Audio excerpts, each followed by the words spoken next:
এখানে আছি। কেউ যদি দুইটা মেয়ের লালন পালন করে, আল্লাহর নবী বলছেন, তাহলে সে লোকটার আমি জান্নাতে এইভাবে থাকব। একটু দেখেন, আঙ্গুল দুটি জমা করে দিলেন। এই শোনো, কেউ যদি দুইটা মেয়েকে শিখিয়ে দেয়, শিষ্টাচার শিখিয়ে দেয়, বিদ্যে শিখিয়ে দেয়, বিবাহ দিয়ে দেয়, সেই ব্যাপার আমি জান্নাতে এইভাবে থাকবো, একসাথে থাকবো। সুবহানাল্লাহ, সুবহানাল্লাহ। আবার বললেন, কেউ যদি এতিমের লালন পালন করে, সেই লোকটার আমি জান্নাতে এভাবে থাকবো। তখন আঙ্গুল দুটি দেখালেন, কিন্তু এভাবে ফাঁক রাখলেন। ও ফার রাখা বাইনা। আচ্ছা, কি বুঝলেন বলেন তো দেখি? মানে এতিমের লালন পালনের চেয়ে মেয়ের লালন পালন বেশি দামি। বুঝাতে পারলাম না কথা?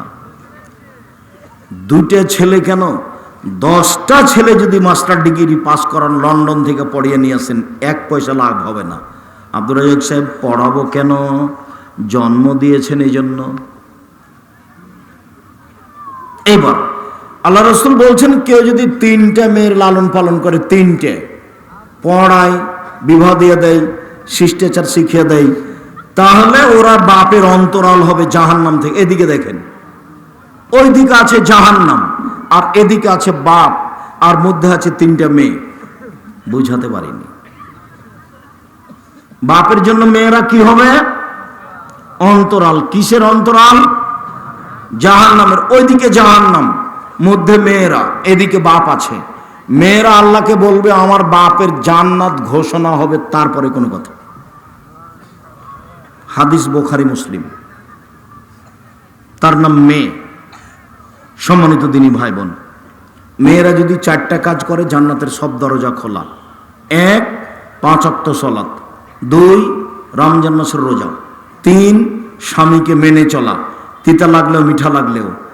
4, জেনায় লিপ্ত না হওয়া। জান্নাতের সব দরজা খোলা। আরে জান্নাতে যাওয়া তো দূরের কথা, সবটাই খুলে দেওয়া হয়েছে, যেখান দিয়ে যাবে যাও।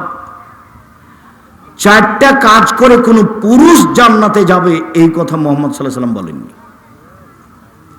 4টা কাজ করে কোনো পুরুষ জান্নাতে যাবে, এই কথা মুহাম্মদ সাল্লাল্লাহু আলাইহি ওয়াসাল্লাম বলেননি। তিনি বলছেন, আদ-দুনিয়া কুল্লুহা মাতা ওয়া খায়রু মাতাইদ দুনিয়া আল মারাতুস সালেহা। গোটা পৃথিবী সম্পদ, সবচেয়ে দামি সম্পদ মহিলা। গোটা পৃথিবী সম্পদ, সবচেয়ে দামি সম্পদ মহিলা। দামি সম্পদ পুরুষ নয়। রাসূল সাল্লাল্লাহু আলাইহি সাল্লাম বলেন, 4টে জিনিস আছে যার, সুখময় জীবন তার। 4টে জিনিস আছে যার, সুখময় জীবন তার। 4টে জিনিস নেই যার, কোনো কিছু নেই তার। 1, আল মারাতুস সালেহা, ভালো স্ত্রী। 2, আল জারুস সালেহ, ভালো প্রতিবেশী। 3, একটা ভালো গাড়ি। 4, একটা প্রশস্ত ঘর। ভালো স্ত্রী যার, সব কিছু তার। আল্লাহ রাসূল বলেন, এই শোনো, দামি সম্পদ যার জাকাত লাগে না।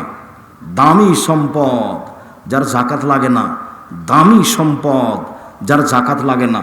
1 নম্বর দামি সম্পদ লিসানুন জাকের, ওই জিহ্বা, যে জিহ্বা সুবহানাল্লাহ, আলহামদুলিল্লাহ, আল্লাহু আকবার বলতে পারে।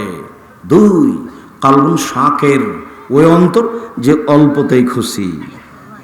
বেগুন বাজারে নিয়ে যেতে দেরি হয়েছে, সকালে ছিল 20 টাকা কেজি, বিকালে 12টার পরে হয়ে গেছে 10 টাকা কেজি। তো বাপে খালি বলছে, তো দাঁত ভেঙে, তুই সকালে আনিলে কেন? সকালে নিয়ে কত লস হয়ে গেল, 20 টাকা করে বিক্রি করতে পারতাম, তোর কারণে তো হলো না। তোকে বললাম সকালে আয়, মন খারাপ, একবারও বলে না যে আলহামদুলিল্লাহ। বুঝতে পারেন না? কালবুন শাকের, অল্পতেই খুশি। আচ্ছা, আমি তো 34 বছরে কোনোদিন মানুষের কাছে পথ খরচ চাইনি, পাথর চাইনি, তা আমি তো আছি। কেউ এই মাটির উপরে, দেশে বিদেশে কেউ বলতে পারবে না আমাকে যে আপনি একদিন আমাদের কাছে পথ খরচ চেয়েছিলেন। বগুড়াই এমন একটা জায়গা যেখানে টাকা ছাড়াই চলে গেছে, খোঁজ নেয়নি, মাঠ ছেড়ে পালিয়ে গেছে। রংপুরও তার মধ্যে, মানিকগঞ্জ তার মধ্যে আছে। জাতি আমার সাথে কি বিচার করবে সেটা আমি কোনোদিন প্রয়োজন মনে করিনি। আর কে আমার বদনাম করে ভরে ফেলে দিল, আমি ফেসবুক কোনোদিন দেখতেই জানি না। আপনি আমার সাথে কথা বললে আমি শুধু অন করতে পারি, মোবাইলটা অন করতে পারি, আপনি রিং হলে আমি অন করে দিয়ে বলতে পারি কথা। আপনার নাম্বারটা আমি সেভ করতে পারি না। আপনি আমাকে পড়ি না, আমি সরকারি কোনো পাতা পড়ি না, আমি কোনো মাঝহাবের পাতা পড়ি না, আমি কোনোদিন মাঝহাবের বদনাম করি না, আমি কারো কোনোদিন বদনাম করি না, ওই পাতায় আমি পড়ি না। আমি দাঁড়ালে, আমি বসলে কোরআন এবং হাদিসের কথা বলতে থাকি। সম্মানিত দিনী ভাই বোন, 3 নম্বর দামি সম্পদ ওই স্ত্রী যে স্বামীকে দিনের উপরে সহযোগিতা করতে পারে। ওই স্ত্রী দামি সম্পদ যে স্বামীকে দিনের উপরে সহযোগিতা করতে পারে। শোনেন, আপনি হাই স্কুলের মাস্টার, মাস গেলে 20,000 টাকা বেতন পান, সকালে কোনো টাকা নিয়ে যাননি, এত বড় মাছ কিনলেন মানে ও হলো হেডমাস্টার। ছেলেরা ফর্ম ফিলাপের টাকা দিয়েছে, তো ওখান থেকে টাকা নিয়ে কি করছে? মাছ কিনে নিয়ে চলে এসছে। এ দেখেন, আপনার চোখের সামনে আমি মাটিতে মাছ পুঁতে দিলাম, আমি এই মাছ রান্না করব না। এর নাম হলো স্বামীকে দিনের উপরে সহযোগিতা করা। দুঃখিত, আপনাকে আমি অনেক ভালোবাসি, আপনি আমার জানের জান। এশার নামাজের পরে আপনি চলে আসবেন, আর কোনো দিন 10টায় আসবেন না। খানা পানি সব সাজিয়ে নিয়ে আমি বসে আছি, আপনার হাত পা টিপে দিব, খাওয়ার রেডি করে দিব, আপনার সেবার জন্য আমি বসে আছি। আমি শুনছি আপনি নাকি দোকানে বসে ল্যাংটা মেয়ের ছবি দেখেন। ছি ছি ছি ছি ছি ছি ছি, নাউজুবিল্লাহ। শুকরিয়া। সম্মানিত দিনী বোন, আমি আপনাদের মান মর্যাদা নিয়ে কথা বলছিলাম। সম্মানিত দিনী ভাই বোন, ইহুদি মুসলমানদের মহিলাদের দাম দেয়নি, খ্রিস্টান দেয়নি, হিন্দুরা দেয়নি, জাহেলিদের যুগে দেয়নি। আল্লাহ এবং আল্লাহ রাসূল মহিলাদের অনেক মান মর্যাদা দিয়েছে। এই বিষয়ে আরও বিস্তারিত আলোচনা আছে অন্য দিনের। বিশেষভাবে দিনাজপুর সম্মেলনের বক্তব্য দেখেন, বিস্তারিত আলোচনা দেওয়া আছে। আজকে যেটুকু বললাম সেটুকু আমার দিনী ভাই বোনকে যথাযথভাবে মূল্যায়ন করার জন্য অনুরোধ যাচ্ছি। যারা অনলাইনের সাথে আছেন তাদেরকে অনুরোধ জানাচ্ছি, যারা পরবর্তীতে অবগত হবেন তাদেরকে অনুরোধ জানাচ্ছি। সত্যই মহিলারা খুব দামি সম্পদ, তাদেরকে মূল্যায়ন করতে হবে আমাদেরকেই। তারা ভুল পথে চলে যাচ্ছে। আল্লাহ, তুমি আমাদেরকে হেফাজতে রাখো। আল্লাহ রসুল বলেছেন, ওই মহিলা অভিশাপ যে পুরুষ হতে চায়, ওর উপরে অভিশাপ যে নারী হতে চায়, ওর উপরে অভিশাপ যে পুরুষ হতে চায়, ওর উপরে অভিশাপ যে নারী হতে চায়। শুকরিয়া, জাযাকুমুল্লাহ খায়র। যাওয়ার পূর্বে 2টা কথাই চালাই থামো।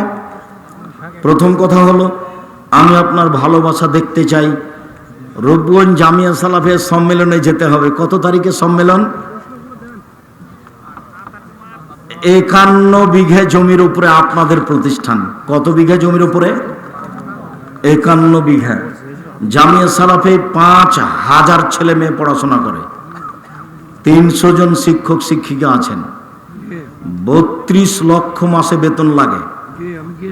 জামিয়া, আল্লাহ যারা মারা গেছে তুমি তাদের কবরের শাস্তি মাফ করো, যারা অসুস্থ তুমি তাদের আরোগ্য দান করো, যারা আমরা বেঁচে আছি তুমি তাদেরকে তোমার রাসূলের পদ্ধতি অনুযায়ী চলার তৌফিক দান করো। এই দাবি রেখে জামিয়া সালাফের জন্য আন্তরিকভাবে দোয়া করার অনুরোধ জানিয়ে সব বইগুলি স্টেজ থেকে নিয়ে যাওয়ার অনুরোধ জানিয়ে, স্টেজ আমার হাতের ডান দিকে আছে, কেউ খালি হাতে যাবেন না। আর আমার দিনী বোন যারা এসেছেন আপনাদেরকে আমি বলছি, সমঅধিকরণের মর্যাদা চাই। কেন এই নির্যাতন কিতার প্রতিকার? কেন হবো অবরোধবাসিনী? সব মহিলাদের জন্য লিখা, না দেওয়াই ভালো মনে করি। শুকরিয়া, জাযাকুমুল্লাহ খায়র। আজকে আর প্রশ্ন উত্তর হচ্ছে না। সম্মানিত দিনী ভাই বোন সকলকে আমি হাতের ডানের দিকে আসতে বলছি। টাকা না থাকে একটা 30 টাকা দিয়ে একটা পত্রিকা হাতে নিয়ে যাব, 50টা প্রশ্নের উত্তর আছে। আমার